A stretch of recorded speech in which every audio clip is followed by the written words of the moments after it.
The plane you boarded today probably does not belong to the airline that sold you the ticket. The world's single largest owner of commercial aircraft is not United Airlines, not Emirates, not Delta. It is a company most passengers have never heard of. Right now, roughly 50% of every commercial aircraft flying in the world is owned not by an airline, but by a leasing company. Hundreds of billions of dollars of machinery moving millions of passengers daily, controlled by firms that never appear on a boarding pass. So why did the entire global airline industry quietly hand its most valuable physical assets to financial middlemen nobody talks about? To understand this, you need to go back to the 1970s. Commercial aviation was expanding fast, but airlines were cash poor, and fuel prices had spiked after the oil crisis. A brand new Boeing 747 cost tens of millions of dollars. Most carriers could not simply buy fleets outright. Then, in 1973, an entrepreneur named Stephen Udvar-Hazy co-founded a company called International Lease and Finance Corporation, known as ILFC. The idea was straightforward. ILFC would buy aircraft directly from manufacturers. Then it would lease those aircraft to airlines on multi-year agreements in exchange for monthly payments. Airlines got modern jets without massive upfront capital. ILFC collected predictable, long-term cash flows. The model worked. By the 1980s, aviation deregulation had opened markets across the United States and Europe. New low-cost carriers were launching constantly. Few had the capital to build own fleets. Leasing gave them access to aircraft on day one. By the late 1990s, even the largest legacy carriers were reconsidering their balance sheets. Owning a fleet of wide-body aircraft tied up billions in depreciating assets. That same capital could fund route expansion, crew training, or survival during a financial crisis. Then came September 11th.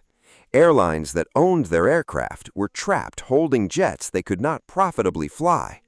Airlines that leased simply returned them to the lessors. Ownership had become a burden. Flexibility had become the only currency that mattered. Here is how the modern aircraft leasing business actually works. A lessor is, at its core, a highly specialized asset finance company.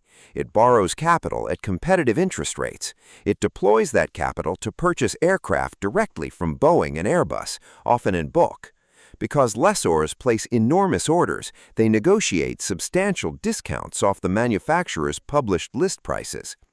AerCap, the world's largest aircraft lessor, operates a fleet of more than 3,000 aircraft. That's larger than the fleet of any single airline on the planet. Because of this purchasing scale, AerCap can acquire an Airbus A320neo for considerably less than any individual airline could, which means it can lease that aircraft at competitive rates and still generate a healthy return. The airline pays a monthly lease rate. For a single narrow-body jet, that rate typically runs between $300,000 and $500,000 per month. The airline never owns the aircraft, but it gets full operational use of a modern jet. Because of this structure, airlines preserve hundreds of millions in capital, which means they maintain liquidity through downturns, fare wars, or sudden crises. The typical operating lease runs between 6 and 12 years. When the term ends, the lessor reclaims the aircraft. It may release it to another carrier, convert it to a freighter, sell it to a private operator, or break it apart for spare components. At every stage, the asset continues to generate value. Today, the global aircraft leasing market is valued at over $300 billion. It is one of the largest asset finance markets anywhere in the world. Now, here's the part most people miss. The leasing model did not just help cash-strapped carriers survive.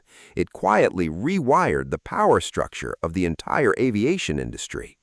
Most people assumed airlines were in full command of their fleets, but a small group of leasing firms had quietly become the invisible backbone of global aviation.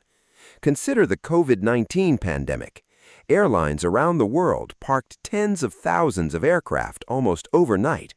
Revenue collapsed by as much as 90%. For carriers that owned their aircraft, the financial devastation was immediate. But for the leasing companies, the crisis revealed something deeply uncomfortable. They were too structurally embedded to be ignored. Airlines that couldn't afford lease payments began requesting deferrals. Lessors found themselves managing distressed agreements with hundreds of carriers across dozens of countries simultaneously. Some smaller lessors did not survive. Then came a second, more geopolitically explosive shock. Russia's invasion of Ukraine in 2022 triggered one of the extraordinary asset seizures in aviation history. When Western governments imposed sweeping sanctions, leasing companies demanded the immediate return of their aircraft from Russian airlines. Russia refused. Overnight, more than 500 commercial jets, worth in excess of $10 billion, were effectively nationalized. Insurance claims of unprecedented scale followed, straining aviation underwriters around the world. The crisis exposed a foundational assumption hiding inside every leasing contract. The entire model depends on internationally enforceable property rights. When sovereign power overrides legal frameworks, lessors have no mechanism to recover their assets. The financial world had long treated aircraft leasing as a stable, low-risk business, but the Russia situation proved that geopolitical exposure had been hiding in plain sight for decades. So where does aircraft leasing go from here? The industry is not retreating, it's expanding. Airbus and Boeing carry combined order backlogs stretching well past a decade. A significant portion of those orders are placed not by airlines, but by lessors stocking their pipelines. AerCap alone has 900 aircraft on firm order. New players are entering from China. State-backed Chinese leasing firms are positioning to dominate placement of the C919, the jet produced by Comac, the Commercial Aircraft Corporation of China. It's the country's first domestically produced narrow-body. The competitive landscape is shifting. Meanwhile, sustainability is creating a new layer of uncertainty. Electric and hydrogen-powered aircraft, currently in development by startups and established manufacturers alike, will require entirely new financing models. These aircraft depreciate differently, their maintenance profiles are unproven, their resale markets do not yet exist. A lessor that bets on the wrong propulsion technology could hold a fleet worth fraction of its purchase price. This industry was built on long-lived assets and predictable cash flows. Now it faces a technology transition unlike anything in its 50-year history. The planes will keep flying, the lessors will keep buying, but the quiet financial empire behind the world's airlines is entering its most uncertain chapter yet. The next time you board a flight, that aircraft almost certainly belongs to a company whose name you will never see on your boarding pass. The financial machinery running global aviation is invisible to most passengers. Does that change how you think about who really controls the skies? If it does, subscribe. We publish every week.